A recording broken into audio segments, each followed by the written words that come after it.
반갑습니다. 오늘 새벽 12월 18일 또 이 새벽 예배에 함께하는 모든 가정의 성도님들을 주님의 이름으로 축복합니다.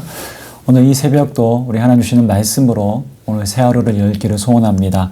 오늘 본문 말씀은 베드로전서 3장 13절부터 22절 말씀까지입니다. 제가 한번 천천히 읽을 텐데요. 우리 꼭 성경책을 지참하시고 우리가 함께 눈으로 또 입으로 함께 읽으시면 좋겠습니다. 또 너희가 열심으로 선을 행하면 누가 너희를 헤아리요.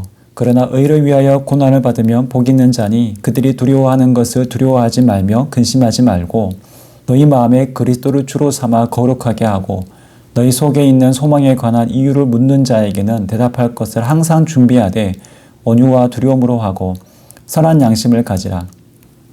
이는 그리스도 안에 있는 너희의 선행을 욕하는 자들로 그 비방하는 일에 부끄러움을 당하게 하려 함이라. 선을 행함으로 고난받는 것이 하나님의 뜻일진데 악을 행함으로 고난받는 것보다 나으니라. 그리스도께서도 단번에 죄를 위하여 죽으사 의인으로서 불의한 자를 대신하셨으니 이는 우리를 하나님 앞으로 인도하려 하심이라. 육체로는 죽임을 당하시고 영으로는 살리심을 받으셨으니 그가 또한 영으로 가서 옥에 있는 영들에게 선포하시니라. 그들은 전에 노아의 날 방주를 준비할 동안 하나님이 오래 참고 기다리실 때에 복종하지 아니하던 자들이라. 방주에서 물로 말미암아 구원을 얻은 자가 몇 명뿐이니 겨우 8명이라. 물은 예수 그리스도께서 부활하심으로 말미암아 이제 너희를 구원하는 편이 곧 침례라. 이는 육체의 더러운 것을 자하여 버림이 아니요 하나님을 향한 선한 양심의 강군이라. 그는 하늘에 오르사 하나님 우편에 계시니 천사들과 권세들과 능력들이 그에게 복종하느니라. 아멘. 함께 기도하고 말씀 나누겠습니다. 참 좋으신 아버지 하나님 감사합니다. 오늘 하루도 우리에게 또 새 하루 허락하시고 오늘 하루의 삶을 시작을 이 새벽 예배로 시작하게 하시니 감사합니다. 주님, 오늘도 이 말씀이 우리 영혼의 생명 양식 되어서 오늘 우리가 보는 대로 살지 않고 그저 들리는 대로 살지 않고 오늘도 이 말씀으로 믿음으로 살아갈 수 있는 새 힘 허락하여 주시옵소서. 세상이 오늘도 온통 어둡고 또 혼란 가운데 정말 불평과 원망과 악의적인 어떤 그런 일들이 돌아가고 있지만 우리가 하나님 오늘도 말씀 안에서 아랑곳하지 않고 온전히 담대하게 꿋꿋하게 믿음으로 살아갈 수 있도록 오늘도 주님 함께해 주시옵소서. 감사드리며 예수님의 이름으로 기도합니다. 아멘.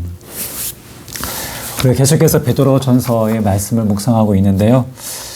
특히 베드로전서는 고난 가운데 있는 성도들 그리고 앞으로 고난을 또한 맞게 될 또 성도들, 그들을 위로하고 미리 우리가 맞이하게 될 그 영광의 소망을 통해서 오늘 고난의 현실을 어떻게 살아가야 되는가. 진짜 우리가 인내하며 그리스도 안에서 승리자로 살아갈 것을 베드로 사도는 권면하고 있습니다. 특히 오늘 본문은요, 이렇게 시작합니다. 그리스도 안에서 고난받는 자들을 일컬어서 복받은 자, 복 있는 자라고 말합니다. 13절과 14절 상반절인데요. 또 너희가 열심히 선을 행하며 누가 너희를 헤아리요. 그러나 의를 위하여 고난을 받으면 복 있는 자니. 사실 누군가 어떤 사람에게 악의적인 행동을 할 때 우리는 당하기도 하지만 주로 보복을 하기도 하고 그에 따른 어떤 해를 가합니다. 법적인 절차를 가하죠. 그러나 보통은 선을 행하는 자들, 친절하게 하는 자들에게 어떤 해를 가하지는 않습니다. 그런데 선을 행하는 삶에 고통이 따릅니다. 그것은 세상이 온전하지 못하다는 증거입니다. 이 세상에 죄악되었다라는 그런 증거입니다. 악한 사단이 사람들의 마음을 미혹하고 다스리고 있다는 증거가 바로 선을 행하는 삶에도 고통과 고난이 따른다는 것입니다. 그래서 악한 세상에서는 선을 행한다 할지라도 고통이 따라옵니다. 오히려 그리스도를 믿는다는 이유만으로 박해도 받고 또 억울한 일을 당할 수가 있습니다. 지금은 우리가 그리스도를 믿는다고 해서 죽음을 담보로 해야 한다거나 생명에 위협받는 것은 아닙니다. 북한은 예외이기도 한데요. 오늘 이 베드로 서신이 기록되었을 당시는 사실은 이 박해의 한 정점에 있었습니다. 사실 이 서신을 기록한 베드로도 오래 지나지 않아서 순교하게 되었습니다. 구전에 따르면 베드로는 십자가에 거꾸로 못 박혀 순교했다고 합니다. 이런 고난의 현실 앞에 베드로는 분명하게 이렇게 선언하고 있습니다. 의를 위하여 고난을 받으면 복이 있는 자니 그들이 두렵게 해도 위협해도 두려워하지 말라라고 그렇게 권면하고 있습니다. 여러분, 의를 위하여 고난을 받는 것이 왜 복이 있는 자일까요? 어떻게 이것이 행복일 수 있을까요? 어떻게 고통과 아픔이 때론 죽음이 행복일 수 있을까요? 사실 이것은 세상의 가치관으로 볼 때, 세상의 논리로 볼 때 도저히 이해할 수도 해석할 수도 없고 납득할 수 없습니다. 오히려 그러한 행동은, 그러한 반응은 어리석게만 보이고 바보스럽게 짝이 없습니다. 그런데 이 물음에 대한 답이 이어지는 15절에 등장하고 있습니다. 15절 말씀 한번 읽어보겠습니다. 너희 마음에 그리스도를 주로 삼아 거룩하게 하고 너희 속에 있는 소망에 관한 이유를 묻는 자에게는 대답할 것을 항상 준비하되 온유와 두려움으로 하고. 의를 위하여 고난을 받는 것이 왜 복 있는 자인가? 라고 묻는다면 바로 오늘 본문 15절 말씀은 그리스도를 주로 삼은 자들에게는 소망이 있기 때문에 복이 있는 자다라고 그렇게 답하고 있는 것이죠. 바로 이 소망은 두려움을 이기고도 남습니다. 이 소망은 우리의 내면의 삶의 태도에, 우리의 표정에, 우리의 말에, 우리의 행동에 다 담겨져 있는 것입니다. 다 드러나게 되어 있습니다. 그 옛날 베드로는 두려움 때문에 예수님을 3번이나 부인한 적이 있습니다. 어찌 보면 베드로에게는 수치스러운 과거일 수 있습니다. 그러나 부활하신 주님을 만난 이후 진정한 사랑의 실체를 경험한 이후 베드로는 그 어떤 위협과 박해 앞에서도 두려워 떨거나 불안해하거나 도망가지 않습니다. 오히려 더 담대하게 복음을 전하는 모습을 우리는 사도행전의 1년의 사건을 통해서 우리가 확인할 수 있죠. 그는 어느 곳에서든 누구를 만나든 담대하게 복음을 선포했습니다. 전했습니다. 베드로의 삶의 중심에는 늘 예수 그리스도가 살아계시기에 그분이 다스리시는 삶을 살았던 것입니다. 그렇게 두려움에 대처하는 우리가 적극적인 방법은 무엇인가? 바로 그리스도를 우리의 삶의 중심에 철저하게 모시는 것입니다. 거기서 그분은 우리의 주님으로서 다스리는 것입니다. 다스리십니다. 이것이 두려움을 이기는 유일한 비결인 것이죠. 오늘 우리의 신앙도 마찬가지입니다. 우리가 근심하고 두려워하고 염려하는 모든 것의 근본적인 이유는 내가 그 중심에 있기 때문입니다. 내 문제라고 생각하고 내가 해결해야 한다고 생각하기 때문입니다. 신앙은 우리 삶의 실제가 되어야 하고 위기 속에서 그 진가가 발휘되어야 합니다. 그래서 진정한 그리스도인은 고난과 박해 속에서도 그 진가가 드러나게 됩니다. 그 믿음이 빛을 발합니다. 그래서 주변에 믿지 않은 사람들이 궁금증을 가지게 되는 것이죠. 이때가 바로 복음이 전해지는 이 소망의 비밀을 알려줄 수 있는 기회입니다. 이 기회를 놓치지 말라라는 것이죠. 소망에 관한 이유를 묻는 자들에게 대답할 것을 항상 준비하라라고 오늘 15절에서 말씀하고 있습니다. 누가 어떤 상황에서 이 진리에 대해 물어볼 때 우리는 분명하게 말할 수 있어야 합니다. 항상 준비되어 있어야 합니다. 사람은 누구나 자기 인생에 한 번쯤은 한계와 절망을 경험합니다. 경제적인 파산으로 인한 혹은 육신의 질병에 따른 한계, 때론 자녀의 어떤 아픔 등등 인생의 여러 위기가 우리에게 찾아올 때가 있습니다. 그러나 그때가 바로 내 교만이 꺾이는 때이고 진정 하나님을 만날 수 있는 그런 기회입니다. 그런데 중요한 것은 그때 누가 그 옆에 있는가입니다. 그러기 위해서 평소 우리가 그리스도인으로 살아가는 삶의 확신과 믿음이 보여져야 합니다. 이것이 항상 준비하는 삶입니다. 소망으로 살아가는 삶이 불신자들의 삶에 보여져야 됩니다. 그래야 위기의 때에 그들이 우리를 찾게 되는 것이죠. 진리는 어떤 논리나 설명이 아니라 예수 그리스도 그 자체입니다. 그분이 진리입니다. 그분을 만나 우리의 삶이 변화되면 우리는 소망에 찬 삶을 살게 되는 것이죠. 그래서 복음을 전할 때 우리가 강압적이거나 고압적이거나 내가 많이 아는 것처럼 보여서는 안 됩니다. 그래서 오늘 본문에서 소망에 관한 이유를 묻는 자들에게 대답할 것을 항상 준비하되 어떻게 하라고 합니까? 온유와 두려움으로 하라라고 권면합니다. 온유와 두려움으로 하라라는 말은 이런 뜻입니다. 사람에게는 온유한 마음으로 하고 두려움으로 하라는 것은 하나님을 의식하고 그 영혼을 하나님 손에 철저히 맡기라라는 의미에서 두려움으로 하라라는 것입니다. 사람의 생각으로 혹은 내가 그 영혼을 구원할 수 있다라는 그런 일말의 교만함을 버리고 오직 구원의 능력은 하나님께 있음을 고백하고 철저히 고백하고 그분께 맡기라라는 그런 의미인 것이죠. 바라기는 오늘 저와 여러분들의 삶이 어떤 고난과 두려움 앞에서도 예수 그리스도를 더욱더 내 삶의 중심에 모심으로 그분이 다스림이 드러나는 삶, 예수로 충만한 삶, 진정 이 소망 가운데 우리가 살아감으로 진정한 그리스도의 제자로서의 삶을 살아가기를 소망합니다. 더 나아가 이러한 삶을 통해 복음이 전해지는 놀라운 역사를 우리가 복음의 그런 편지, 복음의 향기로에서의 삶을 또한 감당할 수 있기를 소망합니다. 계속해서 베드로는요, 다시 17절에서 고난에 대한 이야기를 합니다. 17절 말씀입니다. 선을 행함으로 고난받는 것이 하나님의 뜻일진데 악을 행함으로 고난받는 것보다 나으니라. 이 새지 성경은 좀 더 쉽게 이렇게 번역했습니다. 하나님이 바라시는 것이면 선을 행하다가 고난받는 것이 악을 행하다가 벌받는 것보다 낫습니다. 네, 선을 행하다가 고난받는 것이 하나님의 뜻이다.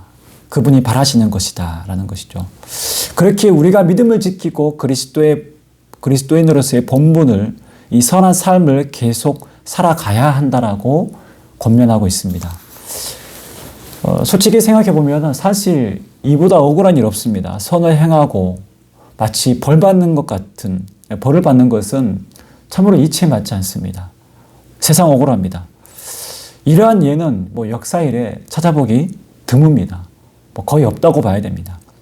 그러나 딱 한 분 계십니다. 바로 우리 주 예수 그리스도이십니다.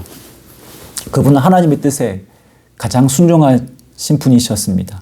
고난을 받으면서도 선을 행하는 것이 하나님의 뜻이라는 것을 아셨기에 그분은 십자가의 형벌을 친히 담당하시고 그 형벌을 받으셨습니다. 그래서 베드로는 18절부터 22절까지 우리 고난의 대표자 되시는 예수님의 사역을 기록하고 있습니다. 그 고난의 의미가 무엇인가? 그 고난을 통해서 이루어진 일들, 그분의 영광, 하나님이 그분을 높여주심으로 이제 하나님 우편에 앉아 계시기까지 이 모든 것의 시작이 바로 십자가의 고난이었다는 것입니다. 18절 말씀입니다. 그리스도께서도 단번에 죄를 위하여 죽으사 의인으로서 불의한 자를 대신하셨으니 이는 우리를 하나님 앞으로 인도하려 하심이라. 육체로는 죽임을 당하시고 영으로는 살리심을 받으셨으니. 즉 예수님의 죽으심은 선을 위한 고난이었다라는 것입니다. 죄 없으신 예수님이 인류의 죄를 대신해서 단번에 죽으심으로 완전한 대속을 이루셨다는 것입니다. 그리고 죄로 단절되었던 우리를 하나님 앞으로 인도하시는 이 화목케 하시는 이 사역을 담당하셨습니다. 예수님이 이렇게 철저하게 하나님의 뜻에 순종하셨습니다. 그리고 이 놀라운 구원의 은혜, 죽음을 이기는 부활의 이 생명을 우리에게 허락하셨습니다. 이어지는 19절과 20절은 좀 성경 전체에서도 좀 난해 구절이라고 이렇게 속하는데요. 19절 말씀이 이렇게 되어 있습니다. 그가 또한 영으로 가서 옥에 있는 영들에게 선포하시니라. 사실 이 구절은 천주교에서 매우 중요하게 여기는 구절입니다. 바로 연옥서를 통한 교리의 근거가 되는 구절이라고 주장하죠. 바로 이 땅에서 구원받지 못하고 죽은 자들에게 두 번째 구원의 기회를 주시는 말씀으로 이 말씀을 근거를 두고 있습니다. 이 구절만 보면 그럴듯해 보입니다. 그러나 이런 해석은 전혀 성경 전체의 말씀과 상통하지 않고 문맥과도 맞지 않고 전혀 성경적이지 않습니다. 히브리서 9장 20절에 한 번 죽는 것은 사람에게 정해진 것이요 그 이후에는 심판이 있을 것이다 라고 되어 있습니다. 누가복음 16장에 나오는 부자와 거지 나사로의 이야기에서도 두 사람이 죽은 이후에 그들이 부자는 지옥에 가게 되고 부자 나사로는 천국에 가게 됩니다. 근데 그 사이에 큰 구렁이 있어서 서로 건너갈 수 없다라고 분명히 성경은 누가복음 16장 26절에 그렇게 기록하고 있습니다. 뭐 이 말씀뿐만 아니라 여러 구절이 거의 대부분 천국과 지옥에 대해서 나뉘어져 있고, 결코 죽음 이후에 대해서는, 우리가 그 구원에 대한 여부에 대해서는 우리가 어떻게 좌지우지할 수 없다라는 것을 분명하게 못 받고 있습니다. 그래서 이 부분을 억지로 해석하기보다는 전체 문맥상 이어지는 흐름 안에 당시 믿지 않는 자들의 최후 심판과 믿는 자들의 보상과 영광으로 보면 크게 무리되지 않습니다. 먼저 19절에서 옥에 있는 영들이 누구인지 20절에는 이렇게 말합니다. 그들은 전에 노아의 날 방주를 준비할 동안 하나님이 오래 참고 기다리실 때에 복종하지 아니하던 자들이라. 이들은 방주를 짓던 해로부터 120년 동안 하나님의 말씀에 불순종하고 믿지 않은 자들이었다라는 것입니다. 이것은 곧 베드로가 당시 복음을 믿지 않았던 자들을 빗대어 말하는 것으로도 그렇게도 볼 수 있습니다. 노아가 방주를 만들고 있는 것을 보면서도 오히려 우롱하며 하나님의 말씀을 믿지 않았던 자들은 결국 다 홍수에 죽고 노아를 비롯해서 8명의 가족만 구원받았다라는 이 사실을 언급하고 있는 것입니다. 즉, 그 말을 믿은 8명의 소수만 구원받았다라는 것은 복음을 믿은 사람들만 구원을 받을 수 있다라는 것이고, 이것이 바로 이어지는 21절의 침례와 곧 연결되는 내용입니다. 21절 말씀을 한번 제가 세번역으로 읽어보겠습니다. 그 물은 지금 여러분을 구원하는 침례를 미리 보여준 것입니다. 침례는 육체의 더러움을 씻어내는 것이 아니라 예수 그리스도의 부활을 힘입어서 선한 양심이 하나님께 응답하는 것입니다. 이 말씀의 의미는 이렇습니다. 구원받은 그리스도인이 받는 것이 곧 침례입니다. 이제 예수를 주로 고백하고 새 사람을 입어 모든 신자들 앞에 공표하는 것이 침례인데, 이 침례는 단지 육체의 더러움을 씻어내는 것이 아니라 예수의 죽으심과 부활을 통해 이제 새 사람이 되어 하나님께 반응하고 나아갈 수 있는 존재로 변화시켰다는 것을 가시적으로 보여주는 것이지 바로 침례라는 것입니다. 즉 존재의 변화를 의미하는 것이 침례라는 것입니다. 신앙의 정체성이 바로 매우 분명했고 확고했습니다. 예수 그리스도를 믿는 것과 삶이 결코 분리될 수 없다라는 것을 분명하게 보여주는 것이 바로 침례인 것이죠. 그래서 1세기 그리스도인에게 있어서 이 침례는 그리스도를 따르는 확실한 표징이었습니다. 바로 당시 로마 황제가 다스리던 그 시대, 모진 박해로 인해 생명의 위협을 받는 그때에 모든 믿는 자들 앞에서 행하는 이 침례 의식은 그리스도를 확실히 고백하고 그를 따르겠다라는 그런 헌신이 있을 때에만 가능했던 것입니다.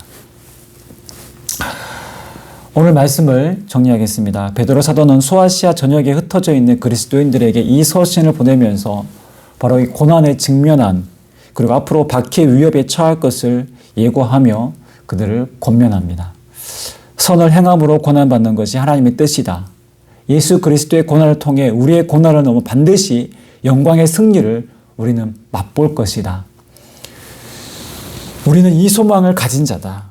오늘 베드로 사도의 메시지는 오늘 우리에게도 계속해서 영향력이 있고 울림이 되고 있습니다.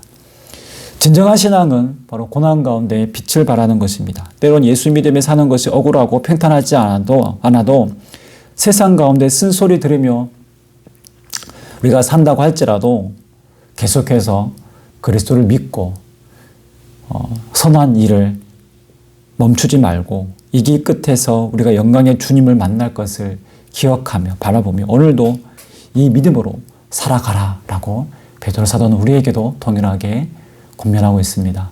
오늘 이 말씀을 기억하시고 오늘도 주님 부르실 마지막 그때까지 우리가 선한 삶, 정말 주님 부끄럽지 않는 선한 일꾼으로 우리가 오늘을 살아가는, 그래서 고난 가운데서도 당당하게 믿음을 드러내는 저와 여러분들의 복된 삶 되시기를 주님의 이름으로 부탁드립니다. 기도하겠습니다.